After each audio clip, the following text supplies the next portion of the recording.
Let's go over some objectives for our fire safety lecture. During this lecture, we're going to talk about risk assessment and prevention, equipment utilization as well, team coordination, and ongoing education. So our risk assessment and prevention is the cornerstone of fire safety. What we're going to want to do is identify high-risk scenarios. We have to be vigilant. We have to know when there's going to be an oxygen concentration in the operating room that could be dangerous.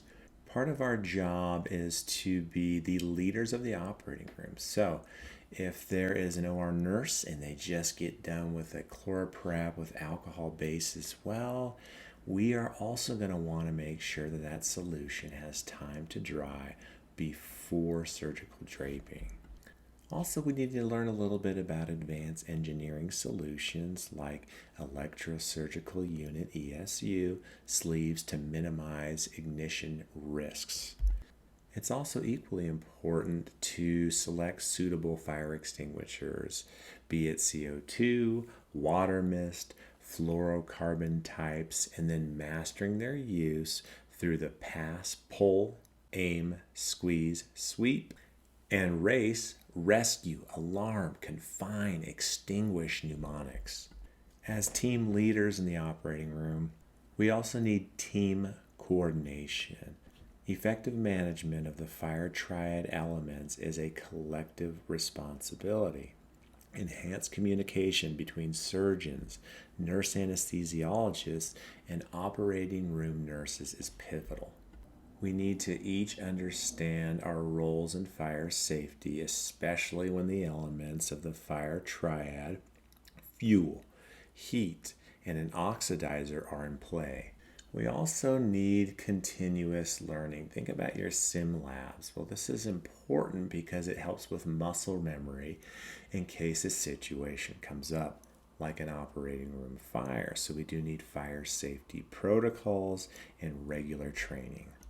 Even in modern day, there's an enduring threat of fires in the operating room.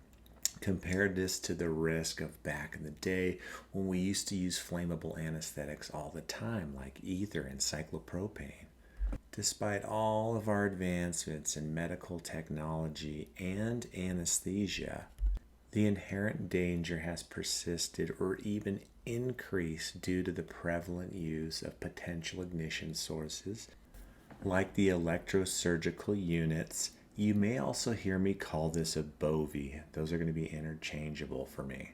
So we've got this BOVI, and then we have an operating room environment that is rich with oxidizers like oxygen, and then also a bunch of flammable material. And if you don't think you have to take this seriously, there are typically 550 to 650 operating room fires annually in the United States. These aren't just minor occurrences. Some of these have resulted in significant or severe injury, and there's also been fatalities from these fires. So what does this mean? This means we need to be vigilant, we need to adhere to safety protocols, and we need to keep up our continued education to mitigate fire risks during surgical procedures. Let's wrap a little bit about fire safety, and we're going to talk about preparation and prevention right now. Our first line of defense is preparation. This not only involves training our personnel through simulated fire scenarios, but it also ensures that our fire management equipment is always ready and always functional. Part of our timeouts in the operating room are giving a fire score as well. And what this does is it alerts the staff if we're in a high-risk situation. We'll typically identify what is flammable. So we'll note, are we using flammable agents? Is the surgery near the airway? And you know that airway typically has a high oxygen concentration. Each member of the operating room team must be aware of their specific role in the event of a fire. For instance, the nurse anesthesiologist should be ready to discontinue the oxygen supply, while the surgical team should be prepared to remove any burning materials safely and efficiently. Think about what we say in healthcare. Prevention, as they say, is better than cure. We have got to allow the flammable skin preparations to dry before draping. You'll note typically after a skin prep, the surgeon will say, give me 3 minutes, or the operating nurse will start a 3-minute timer for the prep to dry. This isn't a time to plug in the BOVI, the ESU, and start igniting things. Configuring surgical drapes is a simple yet effective way to avoid buildup of oxidizers. And as we know, this could fan the flames, so to speak. Communication in the OR is also imperative. We need to work closely with the surgical team to ensure we won't create an oxidizer-rich environment near potential ignition sources, such as the electrosurgical units, aka the ESUs, or lasers. The lower the oxygen concentration, the less fuel we give potential fires. So in these situations, we'll typically avoid nitrous oxide. We said it's not a direct oxidizer, but it is combustible. So we'll avoid that when possible. And if we are in a high-risk scenario, then we'll communicate with the surgeons when they need our oxygen concentration to be low if it's clinically feasible. Notifying the surgeon immediately if there's a proximity of an oxidizer to an ignition source is key. Remember communication. In surgeries where there are high oxygen flows, particularly our head and neck procedures, especially if we're doing like MAC cases and you've got a simple face mask on, blasting 6 to 8 liters of oxygen through this area, there's obviously going to be a greater risk. Now, remember there are monitored anesthesia care and anesthesia for MAC, just to confuse you, and there's also the minimum alveolar concentration. When we're talking about anesthesia types, we're talking about monitored anesthesia care. So if they're doing a head and neck procedure and you're just giving a little sedation, but we need to add oxygen to that sedation so they don't hypoventilate and they don't get hypoxic, remember there's a high flow of oxygen going on. And remember, it's not just about oxygen. Combustible materials like gauze or sponges are always an ignition source as well. So typically what they'll do in the operating room is they'll dip them in some normal saline, making them wet, because dry sponges could be ignitable. So by adhering to the guidelines of preparation and prevention, this ensures a safe, fire-free operating room. This is the surgical fire risk assessment tool that we typically go over when we're doing our timeout before a surgical procedure. In anesthesia, when you hear a fire risk score of 3, you need to be at high alert. This is the time where we're sharing the airway or there's a head and neck case. We'll have to use low oxygen concentrations if it's clinically applicable. We will typically have sterile normal saline at the ready on our anesthesia gas machine just so we can extinguish a fire if necessary quickly. This is a great little checklist and it's used across the country as part of your timeout. You had better know the fire triad. This will be on the exam, this will be on your boards, and then you have to know what to do if something happens. So first, let's take a look at the elements of a fire. You need heat. You need some type of ignition source. You need fuel for that fire, and you also need an oxidizer. So what's going to ignite a fire in the operating room? The ESU, the BOVI. And yes, this is not a sci-fi movie. We're in the future right now. We're using lasers in the operating room. And even those fiber optic lights and the fiber optic light cord get exquisitely hot. There was just a scenario at our hospital, and I can't go into detail, but if these fiber optic light cords are left on, or if the tip is near a patient, They don't even need a fire. They could just burn the patient significantly by just being on them and burning through the drapes. And then there's old anesthesia, the oxidizers. We're using gas, we're using flows, we're using oxygen, we're using air, and then also nitrous oxide. Now you guys, because you're sharp, are like, well, hold on, Mark. You told us that nitrous oxide was not flammable. It isn't. But guess what? It has to be used with oxygen and anesthesia. And guess what is flammable? Oxygen. While nitrous oxide isn't an oxidizer in itself, it does support combustion. Now, all we need is a fuel source. Let's check out the next slide and you will be in awe of everything that could burn in the operating room. Look at all this fuel in the operating room. Our prep agents. Check out the alcohol. Check out the degreasers. Pretty much all of our drapes and covers are also fuel sources. And everyone's wearing a fuel source. The patient themselves, their hair, what's going on in the alimentary canal, all the gases we produce, methane, hydrogen. And then what about all our dried skin? Boy, that's a fuel source as well. The dressings they use, the ointments they use. And then check out our anesthesia equipment. All our everyday use anesthesia equipment has the potential to be a fuel source for fires.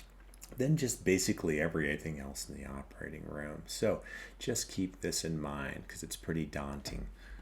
Let's check out some more fire safety and really the associated dangers. In the unfortunate event of a fire, individuals in close proximity to the ignition source can sustain rapid and serious injuries due to direct flame, radiant heat, or hot surgical equipment. Let's go a little bit beyond the visible flames. Fires also produce combustion byproducts or toxicants. These are those less obvious things, but they could be potentially more lethal than a fire. Think about some commonly found materials in the OR. You have plastic and many other different products that contain a lot of chemicals that when burned they could release a variety of harmful compounds, carbon monoxide, ammonia, hydrogen chloride, and even cyanide into your environment. These toxicants can cause significant airway and lung damage. This could lead to respiratory distress. It could even lead to asphyxia. Now think of that danger and then compound that by the fact that the smoke generated by these fires can obscure vision, it could impair breathing, it could create chaos, and it could also necessitate an immediate evacuation of the operating room. Also, I want you guys to think about that if there's a bunch of smoke in the operating room, this may not be sufficient enough to activate the overhead sprinkler system. Some of these systems are designed to respond to a certain level of heat, and if this heat is not reached, then the sprinkler system does not activate. So this really illustrates the importance of a well-conceived and practiced evacuation plan, not just for OR personnel, but also for the safe and rapid transfer of patients to a secure location. Operating room fires are categorized in two types: if they occur on or in the patient, or those that are remote from the patient. The most common patient-centered fires arise from procedures using ignition sources like the ECUs and lasers, and there's also an oxygen-rich environment. High-risk surgeries like airway surgeries or laparoscopy, where they do use electrocautery, are particularly vulnerable. In Barish, they talked about a fire during a thoracotomy where there was dry gauze ignited because there was the presence of 100% oxygen. So what I mean is the chest wall's open, the surgeon's taking care of those blebs during the thoracotomy, you're ventilating the patient. They're not so close to your airway, but the chest cavity is open and the bleb has a lot of oxygen going through it. And then there's a dry sponge or a dry pad. And then there's the surgeon with his blowtorch there. So just be cognizant of stuff like that in those situations. Sometimes they'll have us use CPAP. Sometimes they'll have us use a low concentration of oxygen or just air in that scenario. The biggies I want to talk to you about as well are head and neck surgeries. And then sometimes in head and neck surgeries, there's regional anesthesia used or monitored anesthesia care. And I talked about this a little bit earlier, but we're using these high fresh gas flows of supplemental oxygen.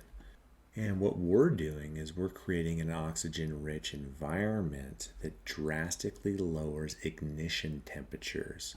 And if we lower the ignition temperature because we're using so much oxygen in this particular environment, materials like surgical towels, surgical drapes will ignite more easily and they'll burn faster. So now it becomes our anesthetic challenge to balance the patient's oxygenation while minimizing fire risks. There could also be equipment fires, and these are much less common, but they include electrical fires from equipment malfunctions and CO2 absorber fires. And we also even have to be cautious because we unlock and lock the table, and sometimes the electrical cord could get trapped under there, and that could actually be a potential for an OR fire as well. And that's why we as nurse anesthesiologists need to be vigilant in managing oxygen environments. I mentioned before the two primary ignition sources are electrical surgical units and lasers, and so they require careful attention. Whenever these two ignition sources are being used, we need to adhere to safety protocols and preventative measures. Well, I hope no one ever has to see this, but this is very important, and these steps are very important as well.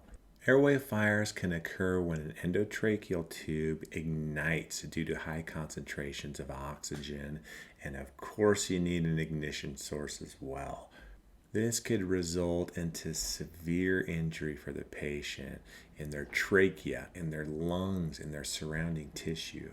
And unfortunately, our traditional endotracheal tubes, the red rubber, the PVC, the silicone, have a low oxygen flammability indices, making them more susceptible to fires.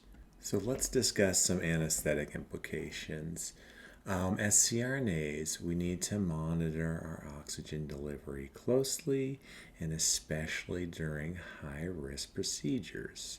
And if you're doing anesthesia for one of these procedures, I want you guys to use a laser resistance endotracheal tube. There's one called the Laser Flex, and that's for CO2 lasers, or laser tubus for YAG lasers, YAG. I will never test you on the brand type of equipment, but I will test you on laser resistant endotracheal tubes. So as we mentioned before, and we'll mention again, we do not want a high oxygen concentration, especially in the procedures we talked about, where they're using electrocautery or they're using lasers. If it's exquisitely high risk, sometimes a surgeon will wet some pledgets and they'll place those around the tube to minimize any type of oxygen escape. That also reduces risk of fire. Now, for tracheostomy or another type of high oxygen demand scenarios, typically the surgeon will avoid the use of electrocautery.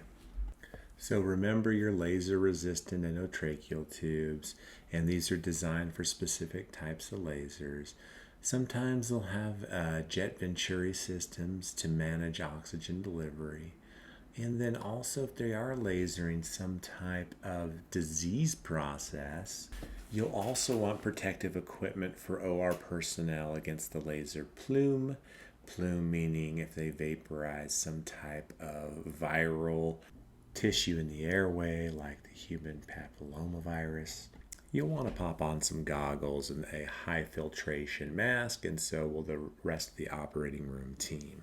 Also, with the equipment part of our stuff, we want to avoid desiccated CO2 absorbents in our anesthesia machine. Those things can get hot. And we want to prevent those exothermic reactions with our volatile anesthetics. And if there is an airway fire, you need to know every single step there.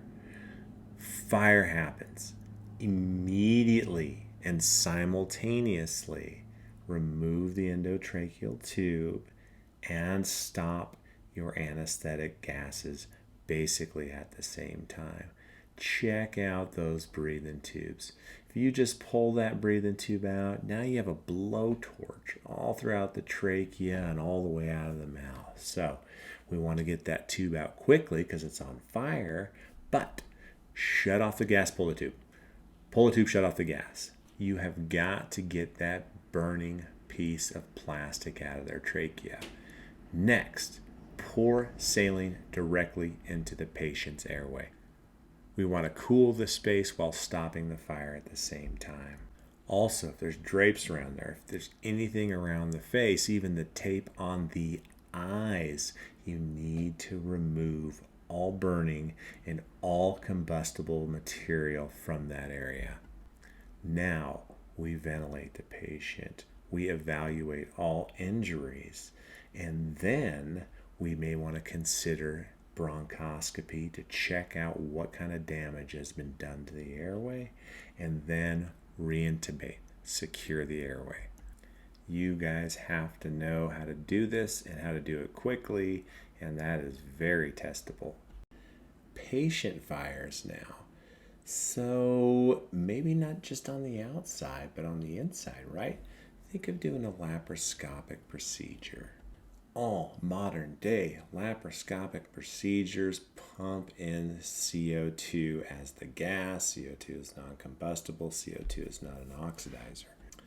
So when the surgeon is insufflating the belly with CO2, or as we call it, causing a pneumoperitoneum, they're putting CO2 in there. It's a non-combustible gas. This will mitigate fire risks. And then you're just happily doing anesthesia. You're like, heck, I want to use some nitrous oxide for this procedure. So you're blasting in 50% nitrous and then some type of other admixture for your anesthetic. Remember the diffusion capabilities of nitrous oxide. So nitrous is diffusing into the abdomen. Nitrous is supporting combustion, especially after about 30 minutes of administration. And they did research, of course, on this, and they sampled the intra-abdominal nitrous oxide levels, especially after 30 minutes. And they did reach concentrations high enough to support combustion. Now, you got your bowels in there. Your bowels are flammable too. You got a bunch of methane in there, you got some hydrogen in there, and those are definitely flammable and can ignite, especially for nitrous oxide concentrations exceeding 29%. This, of course, has to be the perfect storm. The surgeon has to use electrocautery. The patient has to have some kind of minor perforated bowel, and then you have to be using that nitrous oxide as well. Now let's go back to those head and neck surgeries. The majority of OR fires occur when you're doing monitored anesthesia care during head and neck surgery. It's so dangerous that the Anesthesia Patient Safety Foundation and also ECRI Institute advise against open delivery of oxygen during such procedures, head and neck. If for some reason you need to increase your level of sedation during this procedure, they advise to secure your airway. So put in an LMA, put in an endotracheal tube. If it's a procedure where the surgeon needs to communicate with the patient, Then, and just an example of those would be like a craniotomy or a carotid endarterectomy. The Anesthesia Patient Safety Foundation recommends room air. And if you need to and you have to give some type of supplemental oxygen, the FiO2 has to be less than 30%. But room air is preferable. Now, in the situation where you have to use a small amount of supplemental oxygen, take heed to the drapes. Is it building up under the drapes? Is there some kind of flow? And also, if they have to use electrocautery, 90% of the time, fires are caused by the electrocautery ignition source. If they have to use it, you have to give an appropriate amount of time, discontinue the oxygen, and you have to give it a few minutes.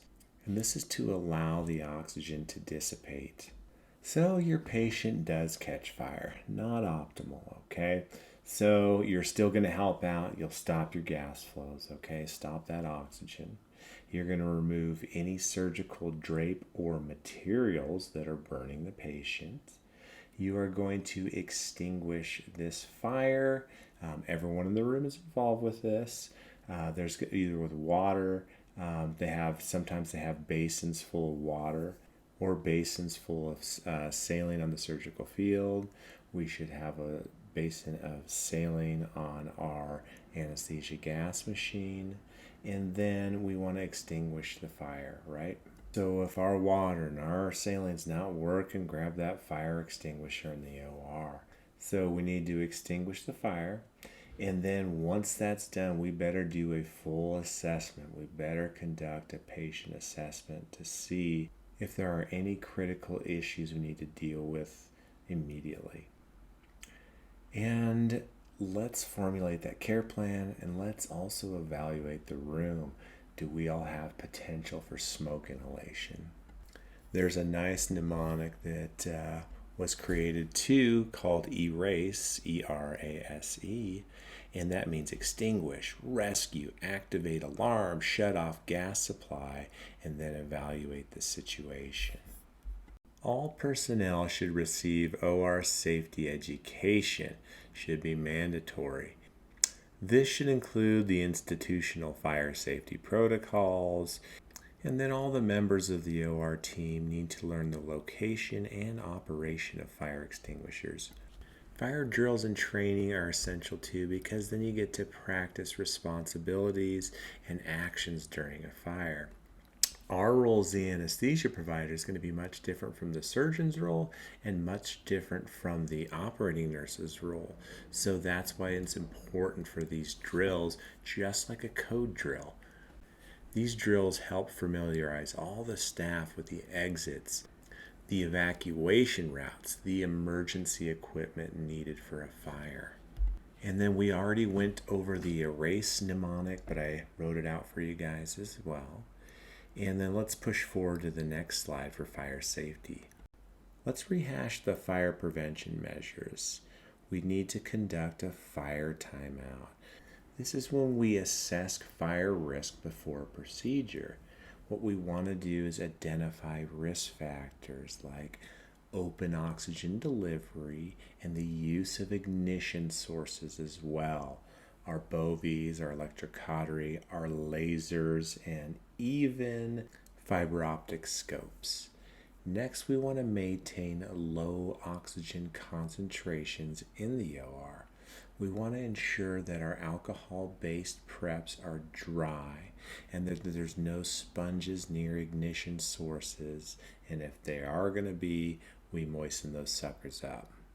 This is more on the surgeon, but remember you take an active role in the operating room.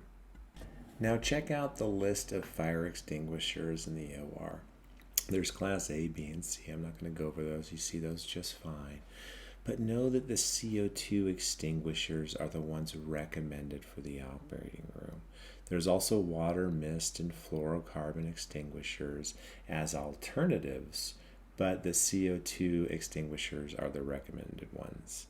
And then we went over pass before, but that's pass and race written out for you.